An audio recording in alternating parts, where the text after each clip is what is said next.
favor do cuidado à saúde.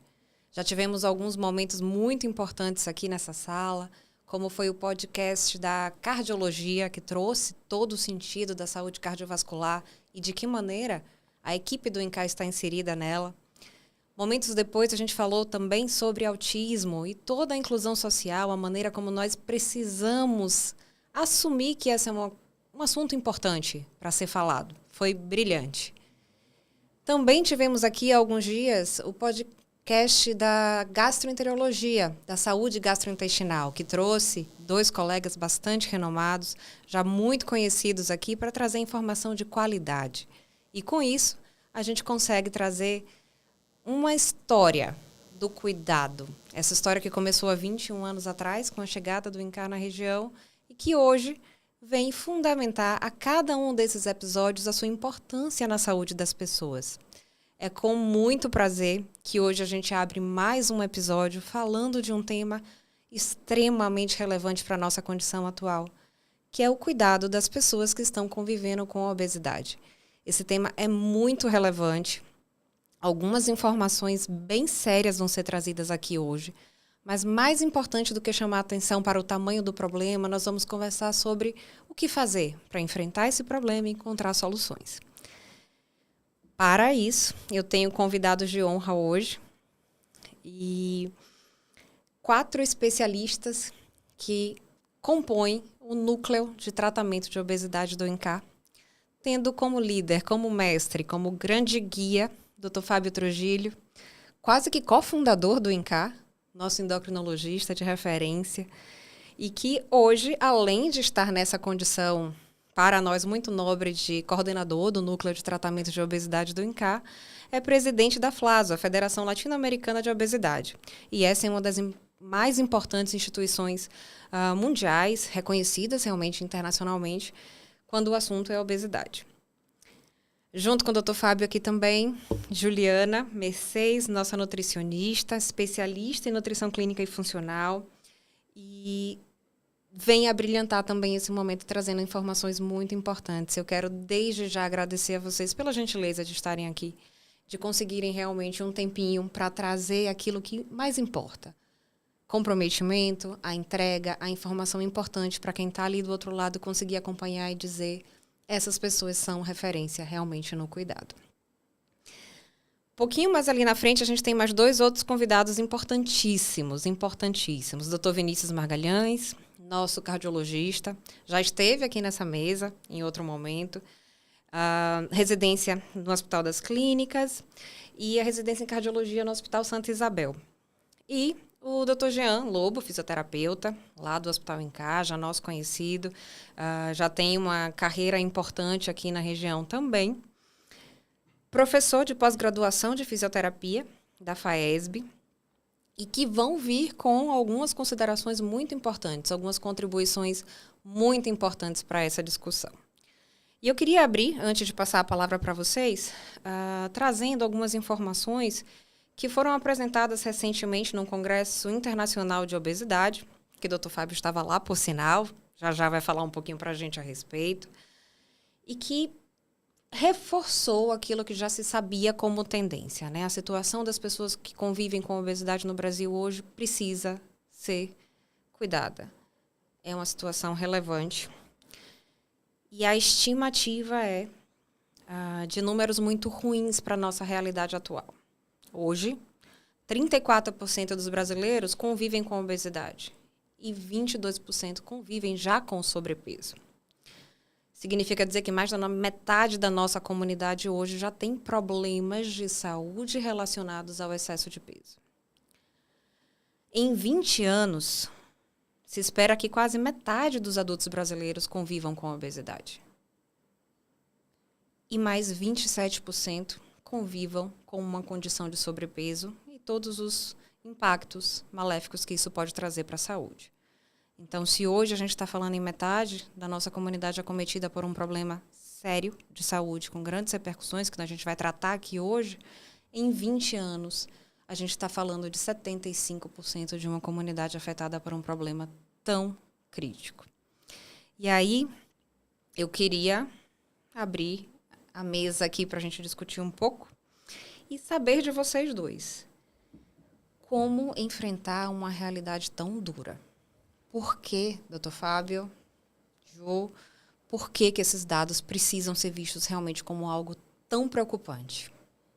Bom, boa noite a todos. Boa noite, obrigado pelas palavras, Tiana. Realmente, 16 anos que eu tenho a honra de trabalhar no INCAR, e uma das premissas que eu vejo desde quando eu cheguei é o comprometimento que o INCAR tem com a credibilidade, com a ética, com a segurança da pessoa, do cliente que vai buscar. Então eu me orgulho muito em trabalhar justamente por viver numa atmosfera de respeito às pessoas que procuram. Você falou muito bem, a obesidade é algo que hoje, quando a gente pega a população brasileira, mais da metade das pessoas estão acima do peso. E eu gosto de fazer uma analogia de que, como uma sala de aula, se você tem uma sala de aula com 100 alunos e 5 são reprovados, provavelmente a culpa são desses alunos. Mas onde você tem uma classe com 100 alunos e mais de 60 estão sendo reprovados, provavelmente a culpa não está só. Ali a culpa é multifatorial. Então, eu já começo respondendo a sua pergunta, que ela é muito complexa. A obesidade, eu acho que o primeiro ponto que se começa hoje a trabalhar é a obesidade como uma doença crônica, que tem multicausas. Então, às vezes a gente escuta falar, né, Juliana? Eu fiquei com obesidade por causa disso, por causa daquilo. Não, são várias coisas que levaram aquela pessoa a se tornar obesa. E a obesidade hoje, cada vez a gente vê que ela leva a um número muito grande de outras doenças além dela. Por exemplo, tem estudos mostrando que mais de 200 doenças estão associadas a ela. E a gente sabe que ela também diminui a expectativa de vida. A chance de uma pessoa com uma obesidade grave chegar aos 70 anos é muito menor do que uma com peso normal. Por quê? Porque existe uma série de coisas que precisam ser avaliadas, e aí eu acho que aqui a gente começa a nossa discussão, e eu vejo que para um problema tão complexo assim, não existe uma solução única.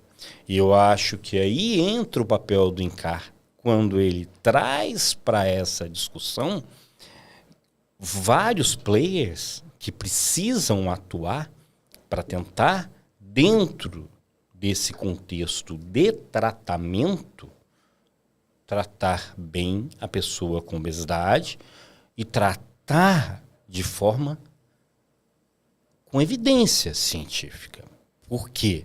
Porque hoje o que a gente vê muito são promessas de tratamentos milagrosos, muitas vezes com custo elevadíssimo, não baseado em evidências científicas, e que pode até agravar ainda mais. Então eu deixo agora para a Juliana falar um pouco. Não tem resposta simples, né? Sim, Estamos falando de um problema complexo, então. Isso. Ele falou um ponto muito importante, né, que você traz a questão genética. A questão genética, ela pode ser amplificada quando a gente relaciona com o fator ambiental, estilo de vida, alimentação. Então, hoje em dia, como você falou dos estudos, né, nós temos estudos muito importantes feitos com 55 mil indivíduos no Brasil, com 111 mil pessoas, né, em vários países diferentes. Então, nós temos estudos grandes que mostram, de fato, essa relação da má alimentação, do estilo de vida inadequado com a obesidade, né? Com o aumento desses números que Tiana trouxe do quadro de obesidade. Então, a gente precisa, sim, cuidar de forma, né, multiprofissional, com uma equipe multiprofissional. Isso é muito importante, até para a gente levar uma motivação super positiva para esse paciente, para a gente ter resultados bem interessantes, justamente para evitar também, né, essas doenças que podem ser levadas por conta do quadro da obesidade ou agravadas por conta da obesidade. Muito interessante o que você disse, Juliana, em relação à genética, à parte ambiental. E uma das coisas que hoje a gente começa a se discutir muito não é a quantidade calórica, né? Mas a qualidade do alimento, né? Hoje a gente começa a conversar um pouco mais o que você está comendo, o que você está colocando para dentro do seu organismo, né? E qual é a relação que você tem com a comida? Porque um estigma que a gente tem que trabalhar de tirar, que eu acho que isso agrava muitas vezes, é que muitas vezes a pessoa com obesidade ela se sente culpada por aquilo. E vem com peso como se fosse um destino. Eu sou obeso, ponto. Como se isso fosse algo definitivo para a vida da pessoa, um destino impossível de ser desfeito. E saber dessa complexidade toda, por muito faz uma inércia. É desesperador. A palavra, eu acho que, fim das contas, é essa. É tão complexo, tão denso e tão difícil de vencer os nossos preconceitos sociais, a maneira como a literatura tratou isso por um tempo, assim, de uma névoa, talvez, de evidência do que fazer do jeito certo, da promoção da saúde, muito além da redução do número que está na balança, é desesperador. E aí é que a gente fica pensando, como é que a gente destrava? Como é que o pensamento de quem convive com a obesidade, seja pessoalmente ou por conviver com alguém que está numa condição de conviver com a obesidade, como a gente destrava esse pensamento de destino, de não poder fazer nada diferente porque a pessoa é assim e não está submetida a uma condição assim. E aí eu queria trazer isso para vocês e perguntar, fim das contas, qual é o papel do profissional de saúde que tem acesso a essa pessoa, seja numa consulta formal, seja numa oportunidade de educação em saúde, como é que a gente, médico, nutricionista, fisioterapeuta, psicólogo, cuidador de gente, de uma maneira geral, né? Como é que a gente ajuda a vencer essa barreira? Se você pensa, se você sabe que 60% das pessoas adultas estão acima do peso, sem a gente Já falar... estão, né? Hoje. Sem falar das pessoas dos adolescentes, que é uma outra... E a obesidade infantil, que também isso nos preocupa, faz você pensar que você precisa diferenciar algumas coisas. Primeiro, você precisa pensar em prevenção dessa obesidade, em termos de oferecer condições, oferecer informação. E uma coisa que tem um dado do Vigitel que é muito interessante, que os números maiores de obesidade estão em pessoas com menor grau de informação, mostrando como a informação é importante. Porque a partir do momento que ela tem aquela informação, ela vai entender que ela não é culpada por aquilo, mas ela é responsável para buscar. Ela tem solução, ela não é algo estático, não, ela precisa buscar. E é aí que vem uma grande dificuldade. Porque se você jogar tratamento, perder peso na internet, vem uma série de coisas e ele não sabe o que é certo, o que é errado, qual a informação de credibilidade. Então, acho que uma das coisas que se começa, primeiro, é diferenciar emagrecimento, né, que é perder 1-2 quilos, de obesidade como doença.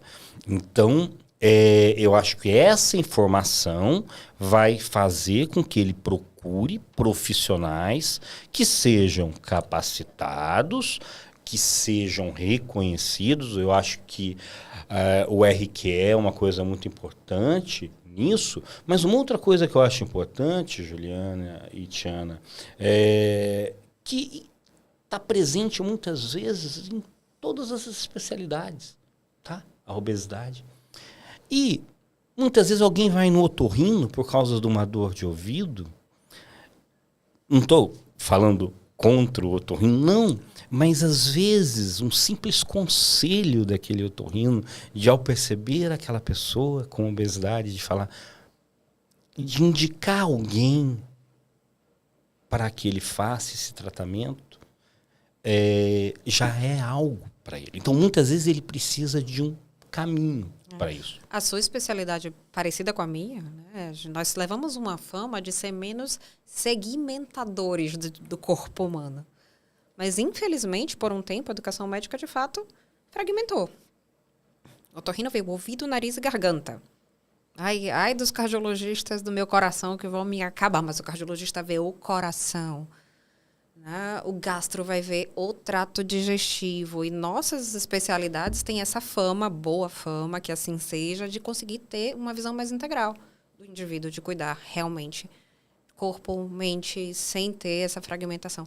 E eu vejo que isso é uma tendência. Né? Os bons médicos começam a ter essa postura de ver. Você veio aqui por um sintoma em um órgão específico, isso pode fazer sentido, mas a sua saúde é integral. E isso agrega valor. Né? E quando a gente fala em saúde, a gente não tem como dissociar daquilo que nos nutre. Com certeza. Então, assim, o Dr. Fábio falou uma coisa muito importante. Na nutrição, a gente precisa mostrar para o obeso que é possível mudar, claro que de forma gradual. Vamos mudando um hábito aqui, a gente muda outro hábito ali, e aos pouquinhos a gente conquista um resultado muito interessante. Porque não é fácil a gente chegar para o indivíduo e falar, eu quero que você mude isso aqui. Né? Não é fácil para o indivíduo receber essa informação. Mas é claro que a gente precisa, em um primeiro momento, mostrar que é possível e que vai ser uma mudança gradual. Então, a informação também é muito importante. Então, muitas vezes você dá uma informação pequena e aquele indivíduo consegue fazer grandes mudanças no dia a dia. Né? Muitas vezes o indivíduo não sabe a diferença entre os carboidratos. Qual escolha fazer? Qual escolha é melhor para mim? Quando você trouxe essa questão da informação, eu lembrei da minha primeira experiência, depois de formada, que foi com um trabalho voluntário em uma população que não tinha condições de pagar, né, os profissionais de saúde. E nós, profissionais de saúde, íamos até essas pessoas carentes para ajudar com atendimento, com orientação. Então, eu percebia que essas pessoas plantavam no fundo das suas casas aipim, inhame, batata doce, que são carboidratos, né, interessantes para a gente colocar na nossa alimentação, carboidratos saudáveis que vão nos nutrir, não só com o carboidrato, mas também com vitaminas e minerais. Essas pessoas iam na feira, vendiam esses carboidratos e compravam pão, bolacha, macarrão, que são carboidratos simples, que não vão fornecer nutrientes, que são calorias vazias. Então, nós percebemos muito isso na nossa população hoje em dia, que as pessoas querem praticidade, porém as pessoas buscam a praticidade de uma forma que não é uma forma nutricionalmente adequada, que é com alto consumo de produto industrializado, que tem muito conservante, corante, aditivo químico, né? Não nos traz muitos nutrientes. Então, a informação é importante para você orientar esse paciente e falar, olha, dá para a gente substituir isso por aquilo, né? Que vai te oferecer mais nutrientes e vai te promover mais qualidade de vida e saúde.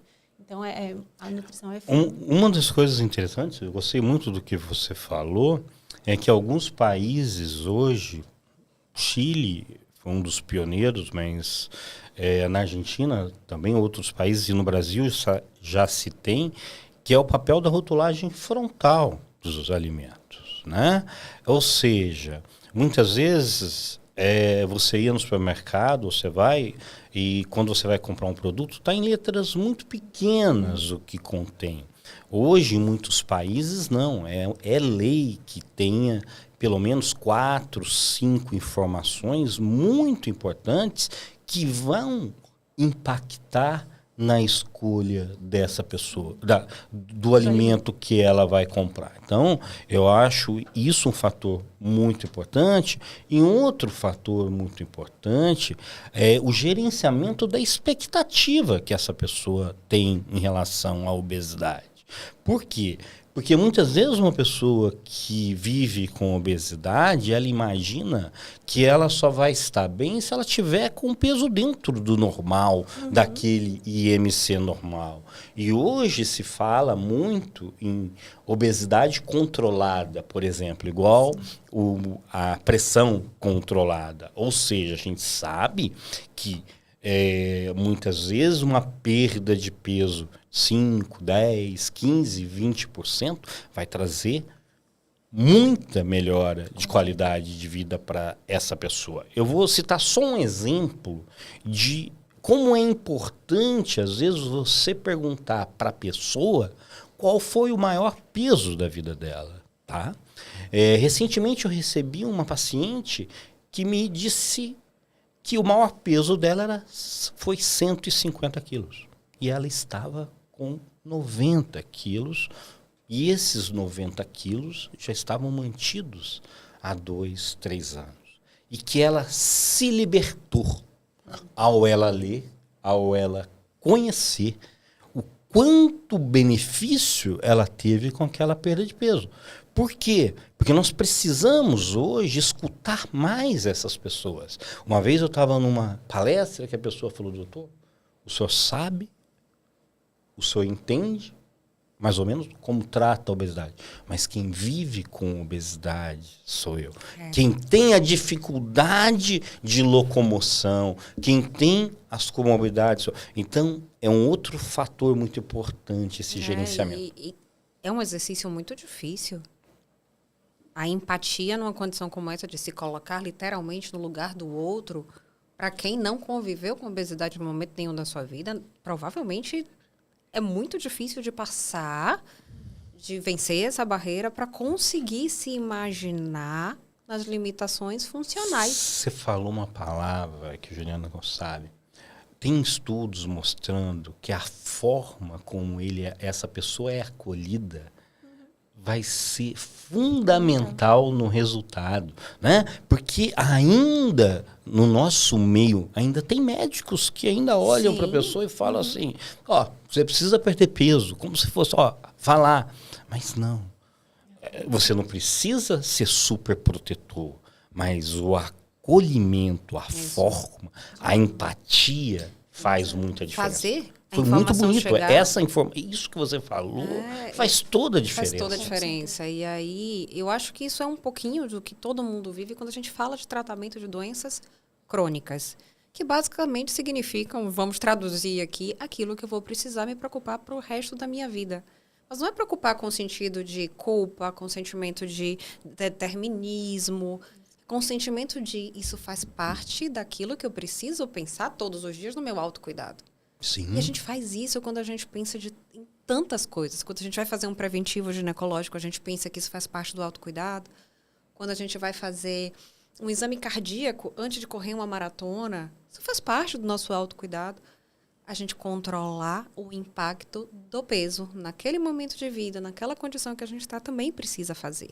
Né? E aí é que vai além do que o número do tal do IMC, né? Aquele cálculo que é feito relacionando peso e altura, está muito além desse número, está diretamente relacionado a uma avaliação de saúde que só o profissional de saúde consegue realmente fazer. E tirar, em definitivo, aquela ideia de você está obeso, já começa assim, né? Você é obeso, você está obeso porque você não tem força de vontade, porque você quer, o problema é seu. Se você não quer, não tem nada que eu possa fazer. E aí a gente só afunda mais essa percepção ruim para a pessoa que convive com obesidade. Eu vou deixar a Juliana falar, mas uma coisa que você falou que é muito importante, como uma doença crônica, a obesidade, muitas vezes essa pessoa cai, tá? E ela fica com vergonha de voltar para ti, porque ela acha que a culpa foi dela. E aí ela gera um outro problema, maior ainda. Então, mais afastamento. Mais afastamento. Por isso que essa relação de confiança, o que você falou da gente ver essa pessoa na integralidade, né? É algo importante de você... quando recebe essa pessoa, você olhar como é que ela tá, como é que estão as vacinas dessas Além do pessoas. IMC. Além do IMC, né? Porque assim, a gente pensa que vacina às vezes é só para criança, ou então no momento, mas, poxa, 80% das pessoas com DM2, com diabetes mellitus tipo 2, têm obesidade. Existe um calendário de vacinação que vai Específico proteger pra essa essa pessoa, proteção. né? Então a gente está falando de coisa que muitas vezes ela não tem essa informação e às vezes o próprio colega também não tem. Então, por isso que essa visão múltipla, ela é muito importante. E aí, Jota, para te dar a palavra, vou te pedir já para emendar nesse assunto que o Fábio tocou, que são realmente outras doenças associadas a essa condição. Então, diabetes talvez seja o grande vilão conhecido, vamos dizer assim, mas a gente está falando de hipertensão, a gente está falando de insuficiência cardíaca, a gente está falando de desordens circulatórias, a gente está falando de alterações de equilíbrio, força, propriocepção, funcionalidade, saúde mental e por aí vai. E é engraçado que, assim, pelo menos para aquilo que é mais popularmente conhecido, diabetes, hipertensão e doença cardíaca, a gente se acostumou a falar que o paciente precisa fazer dieta. Exatamente. E dieta, no senso comum, tem tudo a ver com restrição. Uma palavra que assusta, né, as pessoas muitas vezes. Então, mas é assustador mesmo, né? Com certeza. Se eu preciso me privar de alguma coisa é porque eu estava fazendo algo criminoso. Sim, claro, e não significa que você vai chegar no nutricionista e ele já vai começar te dando um cardápio restritivo. Vai muito além, né? A nutrição vai muito além disso, é você ter empatia e não enxergar o paciente só como um paciente obeso, como um IMC de 30, 40. Então, você precisa conversar, né, com esse paciente, mostrar para ele que as mudanças são graduais, como eu já havia dito. Então, é muito importante você motivar ele de forma positiva, ensinar a ler os rótulos, né, que foi o que o Dr. Fábio trouxe. Então, hoje em dia, a nossa legislação ela já obriga os alimentos que têm um elevado teor de sódio, de açúcar, a ter ali na rotulagem. Então, na avaliação, né, no atendimento nutricional, a gente também ensina esse paciente a como escolher o melhor alimento, né, sem muita imposição. E com muita empatia, em mostrar que é possível, em fazer escolhas assertivas, sem deixar de ter prazer com a alimentação, porque eu prezo sempre isso para os meus pacientes, né? Eu gosto sempre de mostrar para eles que a gente precisa ter prazer a seguir um cardápio, a seguir uma dieta, né? A seguir uma mudança de estilo de vida. Então, muitas vezes o paciente pergunta qual a melhor atividade física para mim? Eu sempre respondo a atividade física que te dá prazer, né? E aqui se adequa à sua realidade. Aqui o seu médico te liberou a praticar. Então, isso é muito, muito interessante. Uma das coisas uma das primeiras conversas que eu tive com a Juliana, a gente conversou muito que a pessoa, para perder peso, ela não precisa perder o prazer em comer. Com certeza. Pelo contrário, pode continuar. É a diferença, muitas vezes, do gourmet, do glutão, é que as pessoas não estão tão acostumadas a saborear, a treinar o paladar, né? Eu sou mais velho de todos aqui. Na minha época, tomar vinho, a gente tomava vinho de garrafão, sabe? Hoje a pessoa que vai tomar um vinho, ele preza pelo sabor, muitas vezes. A mesma coisa a cerveja. Então, você falou uma coisa muito importante, né? Porque o que eu vejo às vezes é que a comida causa uma fobia na pessoa. E não, a comida é remédio. Todo mundo precisa comer. Ela precisa saber comer. Ela precisa saber trabalhar o paladar, saber identificar os sabores. E isso eu acho que vocês da nutrição têm feito uma qualidade muito boa, porque eu não acredito, tá, em nada que seja proibido para sempre, tá? Então, porque às vezes o paciente chega, eu posso isso, doutor, posso aquilo, né? Ele quer saber quando eu vou poder voltar a comer tal coisa. E assim, pode ou não pode, é como se fosse 8 ou 80. Não é assim, né? E culturalmente, o alimento, a comida, está muito associado aos momentos de prazer, comemoração, congraçamento das famílias. Então, imagina como é você ter uma sentença. A partir de hoje, você não pode mais comer do jeito que você comia, porque isso te faz mal, é proibido, você vai morrer e a culpa é sua. Então, Isso significa que você não pode participar dos almoços de família, do Natal, da Páscoa, enfim, aquilo que seja importante dentro da história de vida da pessoa. A nossa cultura tem essa relação com a comida. A gente fala em comemorar, né? Trocadilho ou não, tem um sentido. Então, se a gente não trabalhar de fato essa visão da comida como algo que pode ser suficiente, prazeroso e adequado para a sua condição desse momento e que você consegue fazer essa autogestão, se você tiver um controle e a informação de qualidade, eu acho que a gente está indo na direção que não é a melhor. Geralmente, os alimentos que mais causam prazer, né? Essa vontade excessiva de comer, são os alimentos ricos em açúcares, gorduras, né? Então, a gente sempre pede para o paciente reduzir. Quantas colherinhas de açúcar hoje você coloca... Uita! Você coloca aqui no seu café? Ah, doutora, eu coloco 3 colheres. Então, tenta reduzir durante essa semana para 2,5.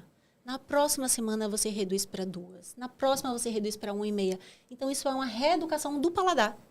Então, a gente precisa mostrar para o paciente que é possível e que nós vamos reeducar o paladar dele a receber novos alimentos, que não aqueles alimentos que são deletérios para a saúde dele naquele momento, principalmente. E que eu acho que, como o Fábio falou, não tem nem nunca, nem sempre.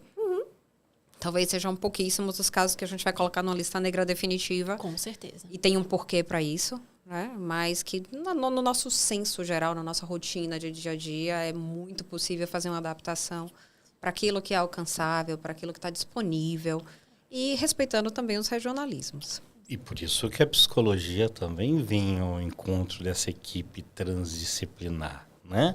Para muitas vezes fazer com que essa pessoa entenda que muitas vezes o que está precisando ser melhorado é a relação dela com aquele problema, que não vai ser só a comida, mas com o exercício, né?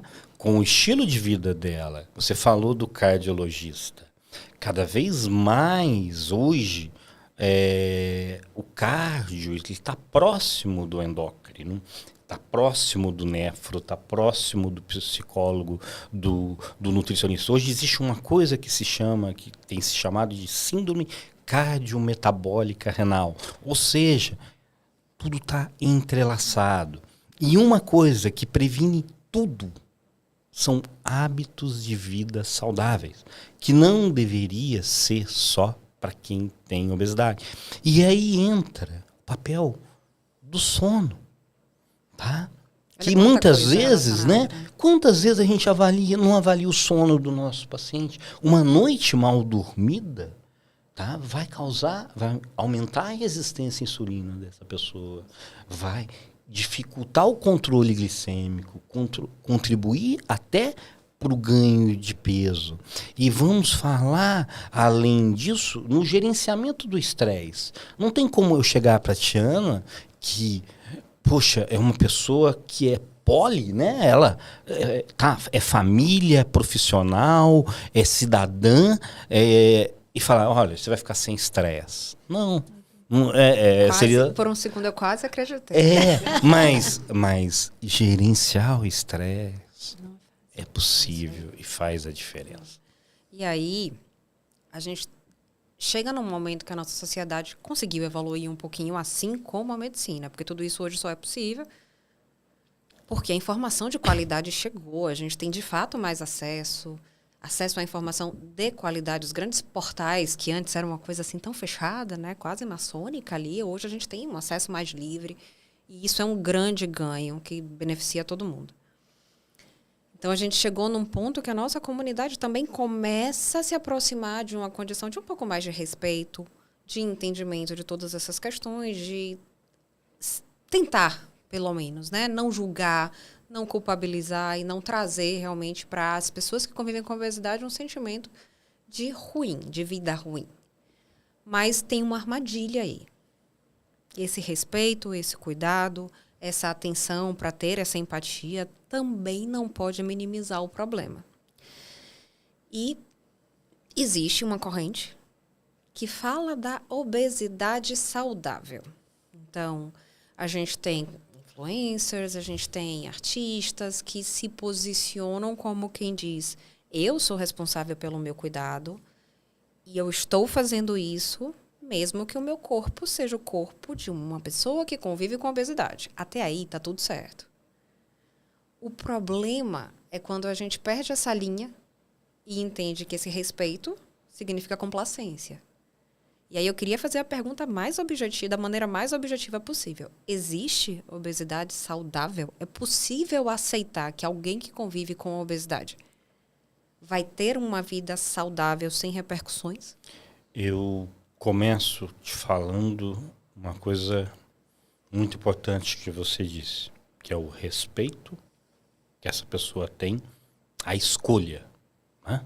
Então, ela tem a escolha de se manter obesa. Ela tem essa escolha, mas ela tem os riscos. E quando você me pergunta se existe obesidade saudável, eu vou te falar que eu não acredito, tá? Existe um trabalho que foi feito na Inglaterra, não, no Reino Unido, que são vários países, aonde eles pegaram pessoas que, lá como eles têm tudo ali, os dados no computador, eles pegaram as pessoas que estavam acima do peso e que estavam com os exames normais, que tinham a pressão normal, que não usavam remédio para nada, e 5 anos depois olharam esses prontuários. E quase todas essas pessoas, 5 anos depois, apresentavam problemas de saúde. Então, eu acho que a gente tem que respeitar o direito do outro, mas os estudos mostram que parece que esse período de obesidade saudável seja transitório e, na minha opinião, é uma janela de oportunidade para que essa pessoa não venha a ter as suas complicações, como diabetes e outras coisas. É isso mesmo. E, bom, somos pais, mães, não dá para falar de conviver com a obesidade e não trazer o problema real que a gente tem hoje das crianças e adolescentes convivendo com essa condição de saúde. E se a gente está preocupado com o adulto, como o Fábio falou, o que vai acontecer em 5 anos, em 10 anos, ou amanhã, imagina quando a gente está falando de uma população de 10, 12 anos de vida, que ainda tem tanto pela frente e que pode não ter tanto pela frente se não for feito o cuidado de maneira assertiva. Como é que é para você, Ju? Essa é a sua realidade? O que é que você vê dessa faixa etária que pode trazer hoje, assim, para contribuir com essa discussão? Sim, eu vejo nessa faixa etária um alto consumo de produto industrializado, além de restrições alimentares severas, né? Quando nós falamos de comida de verdade, de frutas, legumes e verduras. Então, essa população jovem, ela está reduzindo muito o consumo de comida de verdade e aumentando muito os industrializados. Então, nós, como pais, mães, nós precisamos ter cuidado com o alimento que a gente coloca dentro de casa. A criança, ela não tem autonomia de chegar no supermercado e comprar. Então, elas, muitas vezes, né, no dia a dia, falo dia a dia, não falo numa festinha que ela vai, do aniversário de um amiguinho, ou na casa do amigo, não. Eu falo do que a gente tem dentro de casa. Quais são os alimentos que nós selecionamos ali no supermercado, no momento da compra? A criança, ela participa da compra? É importante que a criança participe. E é importante que você explique para ela, né, no meu caso, filha, não vamos comprar isso hoje, não. A gente já comprou no outro dia. Então, você já comeu isso essa semana? Vamos deixar para comer semana que vem? Então, não é você restringir a criança de tudo, tá? A criança, ela pode consumir todos os alimentos, mas com qual frequência a criança está consumindo esses alimentos industrializados que têm um alto percentual de gordura, de açúcar, de sódio? Então, a gente precisa ter um máximo de cuidado com a frequência. E principalmente com o que a gente tem dentro de casa. E eu quero trazer um exemplo de uma pessoa que foi extremamente generosa com a gente, que foi o Gabriel Chamon. É hoje estudante de medicina, quase médico, mas que teve a sua inspiração para entrar na profissão de cuidado de pessoas justamente por ter vivido com uma condição que o fez pensar em autocuidado e realmente trazer uma experiência que eu acho que é muito válida para todos nós, que se viveu na adolescência, mas que com certeza agora tem uma repercussão muito positiva para o resto da vida. Então vamos ver esse vídeo.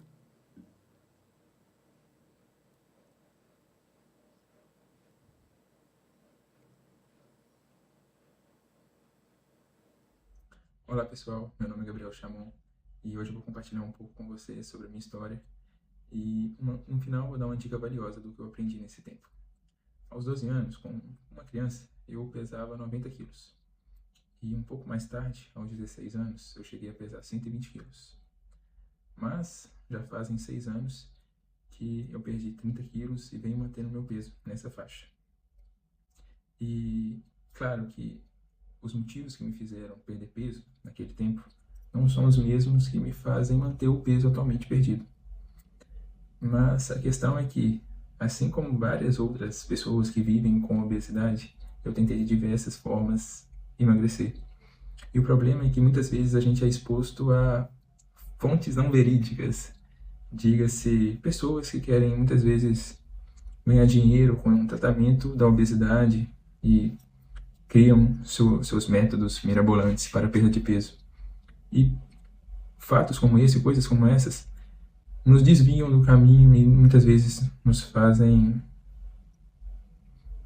frustram com os resultados que a gente, na verdade, não poderia esperar muito disso. E a questão, e aqui fica o que eu mais aprendi desse tempo, foi que o que mais vale é a gente buscar conhecimento a respeito da nossa condição. E é conhecimento tanto através de profissionais, pessoas que estudam sobre isso, como por meio deste podcast, como também o conhecimento de si próprio, é o autoconhecimento. E a gente saber, por exemplo, como que a gente se comporta dependendo do ambiente, dependendo de fatores estressantes, e a gente vai conseguindo modular isso melhor com o tempo. Então, a dica valiosa realmente seria a palavra conhecimento. Espero que com essa minha mensagem eu consiga ajudar vocês. Até mais.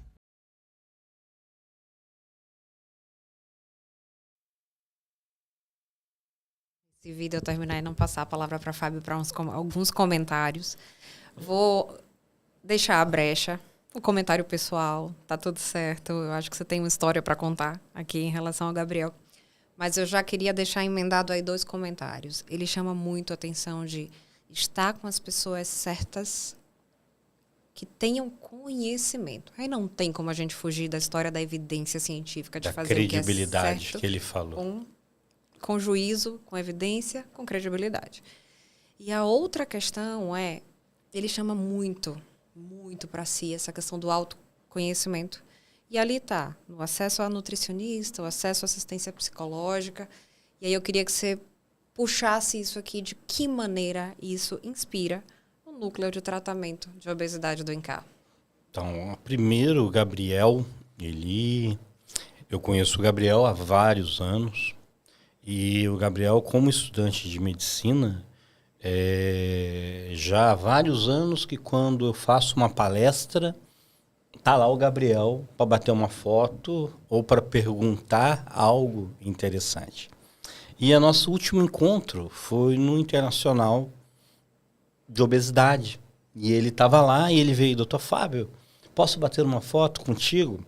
E ele mostra aquela admiração, e eu fico muito honrado quando eu vejo um menino como ele, que vai ser um médico exemplar, não tenho dúvidas disso, ter em mim um exemplo, tá? De ter fornecido durante os congressos que ele frequentou informações de credibilidade. E o que você falou em relação ao Gabriel é uma coisa muito importante e que o INCAR tem trazido, que é a pessoa, ela precisa realmente, o que ele falou, o autoconhecimento. E o Gabriel não é só autoconhecimento. Você viu que uma fala dele, como eu me portar em determinadas situações. Ele trabalha muito isso. Como eu busco conhecimento com credibilidade, que hoje a gente vive aí um momento que é difícil você saber, né, aonde buscar. E eu acho que aí vem o núcleo do tratamento de obesidade do INCAR. Por quê? Porque quem tá trabalhando. Primeiro, o INCAR tem uma história, que eu já falei, de 16 anos, né? De trabalhar a ética, a seriedade, tratamentos com evidências científicas. E dentro desse núcleo, nós temos pessoas com autoridade que sabem passar essa informação e trabalham em cima do que tem de evidência e não de achismo, que não vem de fórmulas milagrosas, que nem ele falou, mas que vende, que vem, eu acho que não é vender o termo, mas que entrega conhecimento, entrega caminho. Não vai ser um medicamento, não vai ser uma orientação nutricional, uma consulta com um psicólogo. Vai ser esse conjunto, a consulta com o cardio, vai ser esse conjunto de coisas, de sequenciamento, de avaliação também que a gente faz lá no núcleo, onde a gente tenta entender essa pessoa, não só o problema balança, mas como ela está psicologicamente? Qual foi a história dela? O que isso está impactando hoje na vida? Você sabe que existe também a discriminação laboral, muitas vezes, tá? Não, muitas vezes eu vejo que as pessoas, quando conseguem perder peso é fácil, você viu que o Gabriel mesmo falou que são diferentes motivos que levaram a perder e a manter. E o tratamento da obesidade também vai pela manutenção. Então, uma das coisas que o núcleo de tratamento de obesidade do INCAR traz, primeiro, é essa visão múltipla. Muitas vezes a Juliana vai chegar para mim e falar assim, olha, Fábio, esse paciente ele tem um comportamento tal que eu acho que a gente poderia trabalhar assim. O Jean vai falar, Fábio, talvez a gente precisa trabalhar mais a motivação, a postura dele nesse sentido. O Vinícius vai chegar para mim e falar, doutor Fábio, o risco cardiovascular desse paciente, a gente precisa ser mais agressivo com essa pessoa. A psicóloga vai me falar, por exemplo, que aquele adolescente que eu acho, quando você falou no adolescente, a gente fala do tipo de alimentação, mas o impacto que a obesidade gera na pessoa, no adolescente com obesidade, para o futuro, pode ser muito complicado.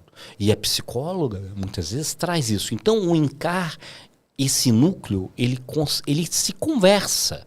Então, não é um fazendo o tratamento, não é um colocando aquela receita. Não. Nós temos reuniões semanais. Poxa, as pessoas que estão lá têm nome, têm história. Histórias de vida. Tem jeito.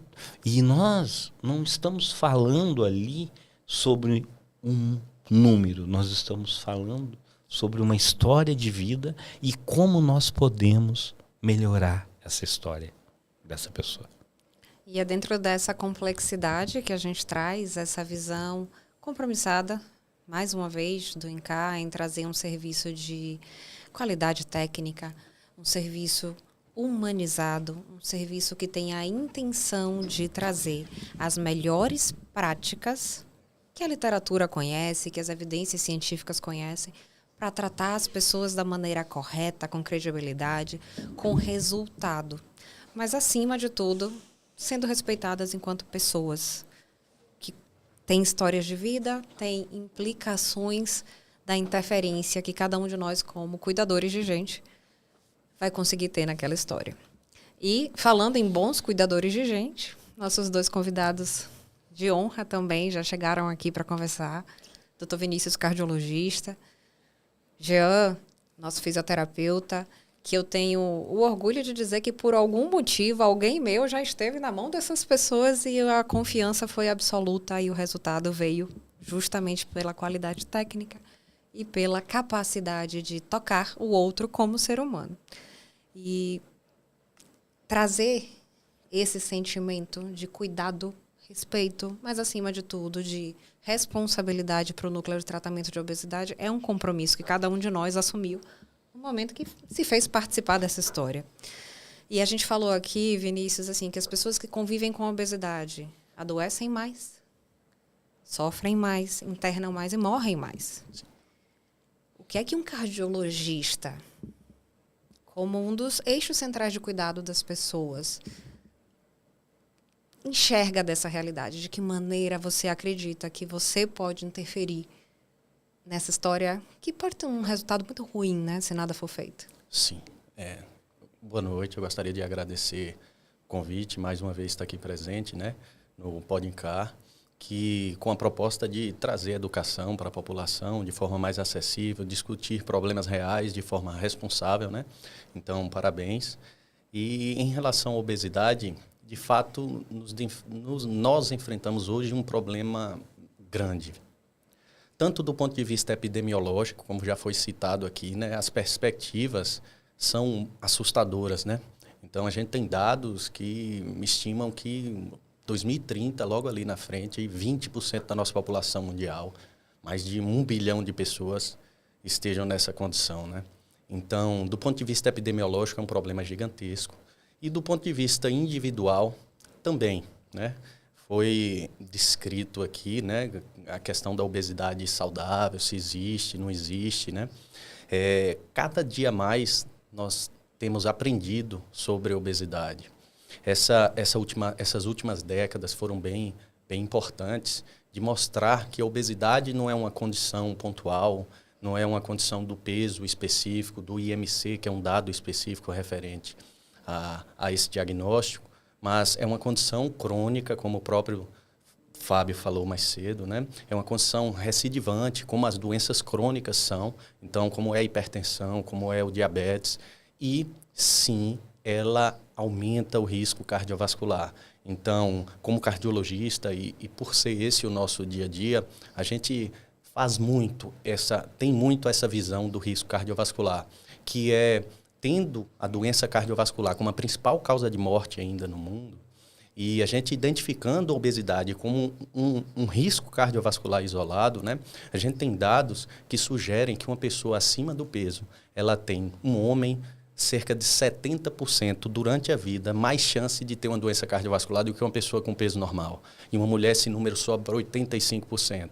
Então, essa é uma condição que inspira um cuidado e um alerta, né? Então, claro que o trabalho, com todo respeito, é necessário, sua ponderação prévia acerca de como encarar e como lidar com isso foi fenomenal, mas é uma doença crônica recidivante que aumenta consideravelmente o risco de doença cardiovascular, que é a principal causa de morte hoje. Então, só para deixar bem exagerado mesmo, explícito, quando a gente fala doença cardiovascular, a gente está falando de infarto, de derrame, de ataque cardíaco, de morte súbita e tudo aquilo que a gente tem no nosso imaginário do que é algo grave. Exatamente. São os quadros que costumam ter os piores desfechos imaginados, né, que a gente tem hoje. Então, tem muitos pacientes que brincam, doutor, não me preocupo com a morte, mas não é só a principal causa de mortalidade, é também a principal causa de morbidade. Então, a obesidade é um problema seríssimo e que temos que entender melhor, né? Achei fenomenal a analogia de Fábio, né? Que, poxa, se temos numa sala de aula mais da metade dos alunos perdendo ali, sendo reprovados, alguma coisa errada está, né? E a sociedade tem tratado isso de forma equivocada. Então, eu acho que trazer esse aspecto para a discussão é importantíssimo. Nós somos uma referência na cardiologia, sem dúvida, pelos profissionais que aqui estão, pela estrutura, né, de propedêutica complementar instalada hoje no ENCAR, e isso foi demonstrado nas jornadas de cardiologia do Recôncavo que aconteceram nesses últimos anos. E eu me lembro bem da impaciência de alguns colegas ao verem que, nas apresentações dos novos guidelines, quer dizer, das recomendações de tratamento, a primeira coisa que aparecia relacionada ao maior grau de evidência de benefício era mudança de estilo de vida, que a gente usa aí o mnemônico do MEV. Sim. E, Jean, pode parecer muito esquisito a gente estar falando de obesidade com um fisioterapeuta. Verdade. Mas, quando a gente fala de saúde integral, a gente está falando de tudo que compõe essa saúde e a estrutura osteomuscular, respiratória, mobilidade, postura, propriocepção. Tem tudo a ver com a fisioterapia. Mas é algo esquisito, culturalmente. Como é que você se vê nesse grupo? Realmente, também agradecer pelo convite, né? Primeira vez aqui no Pode Encar, né? Espero que muitas, né? De muitas, primeira de muitas.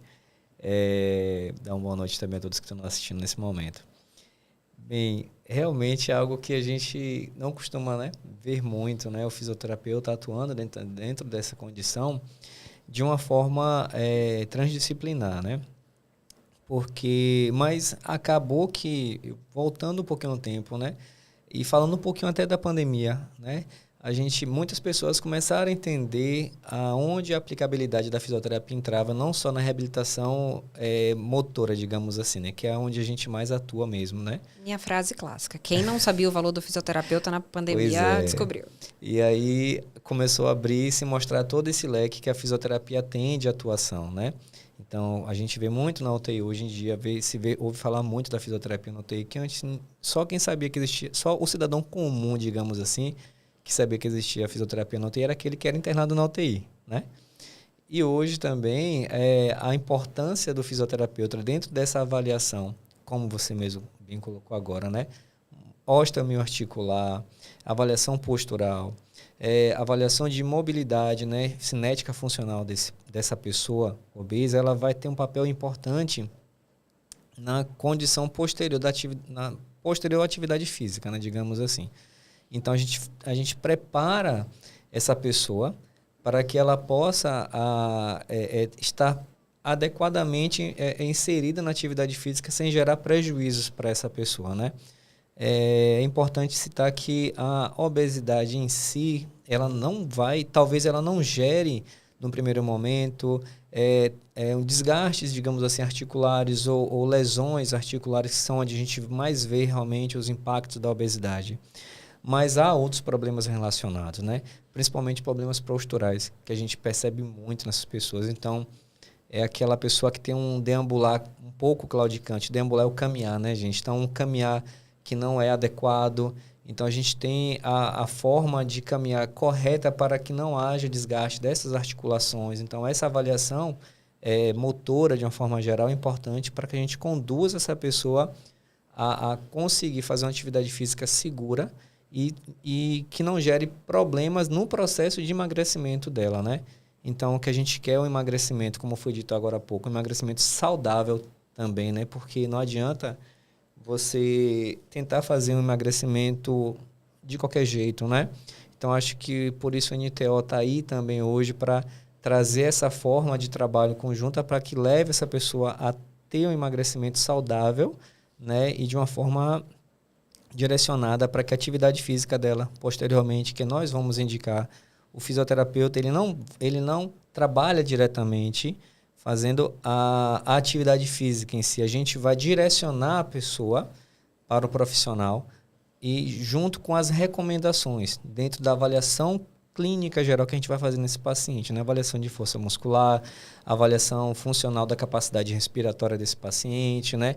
A gente chama muito na fisioterapia junto com a cardiologia, né, do VO2 máximo desse paciente, como é que a gente pode avaliar para que possa ter um ganho máximo dentro da atividade física para essa pessoa. Claro, respeitando as limitações de cada um, né? Todo mundo que vai ter limitação, não. Mas a gente está aí para tentar entender se essas pessoas vão ter limitação e até onde a gente pode exigir dessa pessoa, né? E tem 2 marcadores bem importantes nessa história que eu acredito que, se não em 100%, muito próximo disso dos pacientes que hoje, as pessoas que convivem com a obesidade, dor.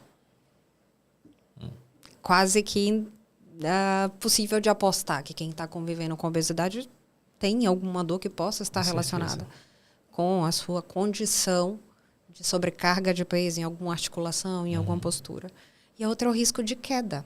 Isso. Né? Não é à toa que os ortotraumas, que os pronto-atendimentos ortopédicos atendem um número maior do que essas estatísticas que a gente mostrou aqui de pessoas que estão convivendo com obesidade. Sim, elas estão em risco mais importante de queda e todas as consequências que isso traz. E aí, Vinícius, eu queria te trazer de volta aqui para o papo perguntando assim, síndrome cardiometabólica renal, inflamação crônica, necessidade de reabilitação cardiovascular. Esse paciente existe mesmo? Ou fica nesse imaginário teórico? Porque a gente está muito acostumado a falar daquela pessoa que morreu de uma hora para outra. E hoje, se a gente fizer essa necrópsia e olhar para trás, do nosso ponto de vista, técnico, médico, estrito, literário, a gente consegue entender que não é só isso. E o paciente? E a família? E quem está convivendo? Quem ainda não teve esse desfecho consegue, no consultório da cardiologia, entender a importância de dar atenção à obesidade? Esse é um dos grandes dilemas que a gente enfrenta hoje no consultório, né? Essa capacidade de fazer uma recomendação onde você vai ter um benefício preventivo, né? A nossa mente, né? Os grandes filósofos estudam de forma recorrente e a gente não está bem adaptado para fazer esse cálculo de benefício tardio, né? Quando eu falo de redução de risco cardiovascular, que a gente faz um cálculo que, de forma protocolar, o cálculo mais realizado é risco de infarto AVC em 10 anos, né? Mas a gente está falando de uma vida inteira, né? Então, quando a gente avalia um paciente, chega um paciente com obesidade, a gente enxerga de forma ampla os múltiplos riscos adicionais que ele enfrenta ali naquele contexto, né? Então, o paciente com obesidade hoje ele tem mais risco de desenvolver hipertensão, ele tem mais risco de desenvolver diabetes, ele tem mais risco de desenvolver dislipidemia, ele tem mais risco de desenvolver distúrbios metabólicos outros, esteatose hepática e outras condições que podem oferecer um risco aumentado de complicações futuras, né? Então, a análise e o diálogo, a tentativa de convencimento nesse cenário é bem difícil por conta dessa dificuldade de perspectiva de um benefício a longo prazo, de um benefício futuro, né? É muito mais comum no consultório que o paciente chegue hoje com o objetivo de tratar a obesidade com fim estético do que ele de fato se preocupe com uma repercussão cardiovascular, uma repercussão metabólica no longo prazo, daqui a 10, daqui a 20 anos, que é a forma como a gente enxerga e a gente quer, né? Quando a gente vê e lida com o paciente, a gente tenta entender o paciente de forma integral e tenta fazer com que ele alcance o máximo de potencial que ele pode na vida, né? Tanto do ponto de vista de saúde, que é a nossa função, mas de todos os âmbitos possíveis, né? E a nossa mente, ela lida com um pouco de dificuldade. Então, é um dilema importante para a gente no consultório, mas esse é o objetivo da gente estar aqui, da gente estar discutindo, da gente estar tentando ao máximo buscar evidências da melhor forma da gente impactar esse paciente. E eu acho que esse é o objetivo do núcleo de forma global, né? Do núcleo de tratamento de obesidade. É tentar potencializar ao máximo a forma da gente entender as limitações e da gente conseguir mostrar o impacto positivo do tratamento de uma patologia tão importante na nossa sociedade hoje. E para quem não está acostumado com esse termo evidência dessa maneira tão pesada que a gente fala, né, tão valorosa que a gente fala, é trazer os resultados de grandes estudos feitos com populações gigantescas, com características que podem ser selecionadas para entender a sua relação com esses desfechos. E é justamente nesses eventos acadêmicos, os congressos, os encontros, que a gente tem a oportunidade de juntar mentes brilhantes, inclusive as pessoas que desenharam esses estudos e fizeram suas análises. E que bom que os nossos colegas, que a gente convive ali todo dia, né, dentro do INCAR, são absolutamente ativos nesses eventos, seja a nível aqui Recôncavo, Bahia, Brasil e mundo. Então, a gente tem grandes representantes. Eu fico pensando assim, quem vai na consulta com o cardiologista, pensando no impacto da obesidade, ou não, ou só entendendo que o coração pode ser um problema e eu tenho que fazer o meu check-up, se contenta em sair com uma receita?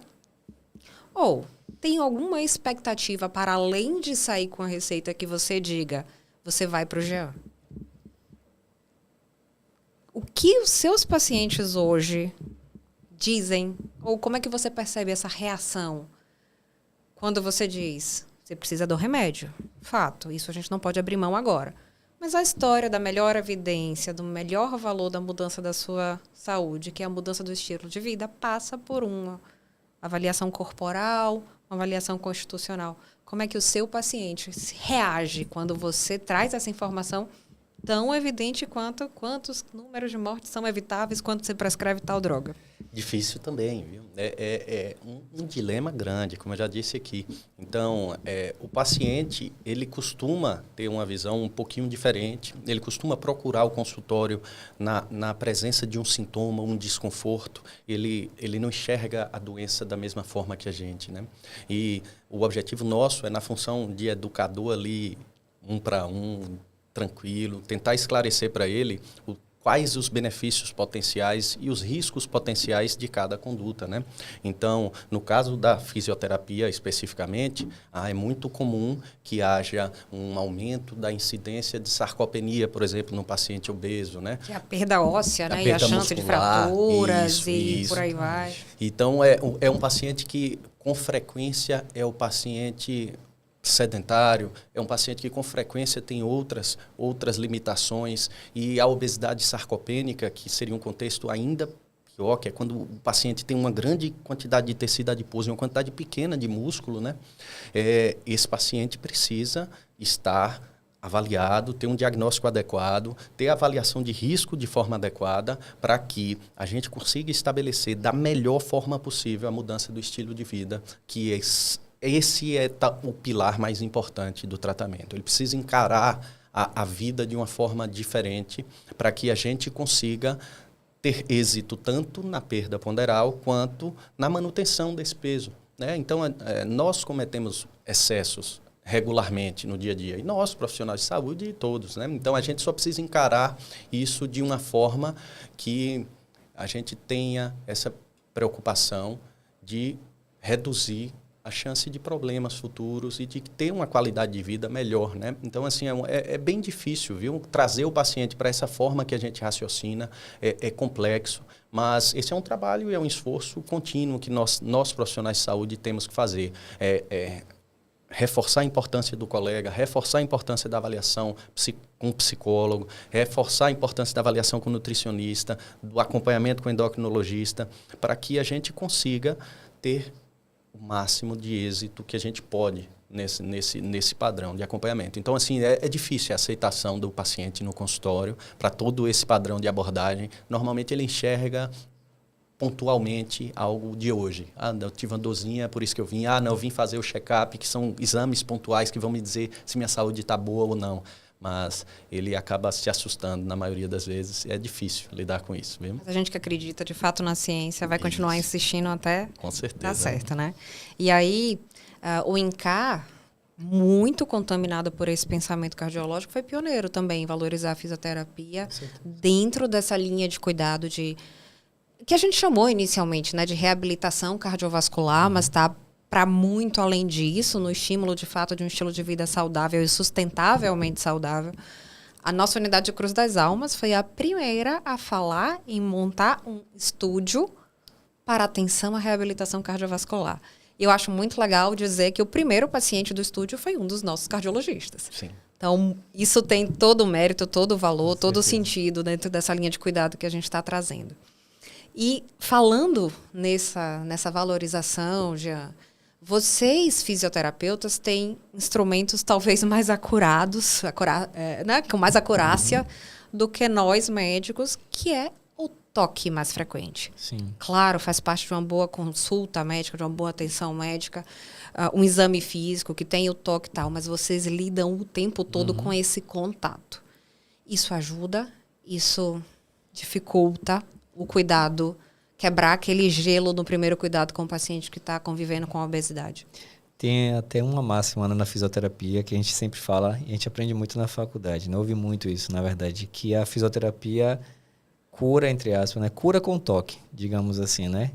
Porque o contato físico, e não só físico, né, com esse tipo de paciente, é constante dentro da fisioterapia. Então, é muita conversa, é muito toque, é ter o respeito, né, entre o profissional e o paciente dentro daquela condição ali. Mas, rapidinho, voltando a esse assunto aqui que o Vinícius estava falando, que foi muito interessante aqui sobre essa condição de conseguir planejar, né, a sua própria saúde. Eu lembrei de certa vez que eu fiz um estudo, fiz uma pesquisa, que era uma avaliação da funcionalidade, né? Fisioterapia sempre fala em funcionalidade, né? Então, era uma avaliação da funcionalidade de idosos institucionalizados. Fiz essa pesquisa, uma pesquisa bem interessante e tal. E ao final da pesquisa, a gente conseguiu coletar os dados e percebemos que as mulheres, ela tinham uma liberdade funcional, né? Uma independência funcional muito maior do que os homens com a mesma idade e tudo mais. Só que a ciência nos diz assim que a mulher ela tem uma perda muscular até maior do que o homem conforme o passar do tempo, né? Então, teoricamente, talvez os homens teriam maior funcionalidade, mas ao contrário, a mulher no final da idade tem uma maior funcionalidade do que o homem.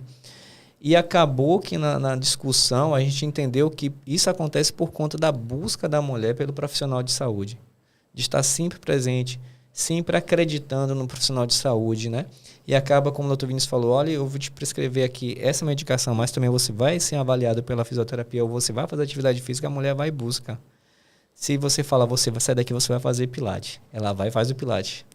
O homem, se você falar, a sair daqui, você vai começar a atividade física, vai buscar, ele vai, tá bom, eu pego meu baba todo dia. Então, para mim, tá resolvido, não é bem assim, né? Mas dentro da fisioterapia, né?